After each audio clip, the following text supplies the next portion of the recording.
తెలంగాణ రాష్ట్రంలో licence surveyor కావాలనుకునే అభ్యర్థులకు ఇది ఒక గొప్ప అవకాశం. తొలి విడత శిక్షణ కోసం ఎంపికైన అభ్యర్థుల జాబితా విడుదలైంది. మీ పేరు ఆ జాబితాలో ఉందా? ఎలా చెక్ చేయాలి? ఎక్కడ వెరిఫికేషన్ జరగనుంది? అన్నీ ఈ వీడియోలో చూద్దాం. Telangana academy of land administration తాజాగా ఒక ప్రకటన విడుదల చేసింది.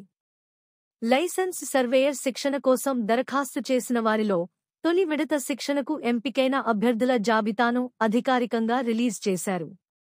ఈ లిస్టును మీరు మీ సేవ పోర్టల్, జిల్లా సర్వే కార్యాలయాలు లేదా జిల్లా కలెక్టర్ కార్యాలయాల నోటీసు బోర్డుల్లో చెక్ చేయవచ్చు. ఎంపికైన అభ్యర్థులు తప్పకగా మే 26న తాము చెందిన జిల్లా సర్వే కార్యాలయాలకు హాజరై సర్టిఫికేట్ వెరిఫికేషన్ జరపాలి. ఇది శిక్షణ ప్రారంభానికి ముందుగా తప్పనిసరిగా చేయాల్సిన ప్రక్రియ. మీ పేరు ఆ లిస్టులో ఉందో లేదో వెంటనే చెక్ చేయండి. వివరాలకు మీ జిల్లా సర్వే కార్యాలయాన్ని సంప్రదించవచ్చు లేదా మీ సేవ వెబ్సైట్ను సందర్శించవచ్చు.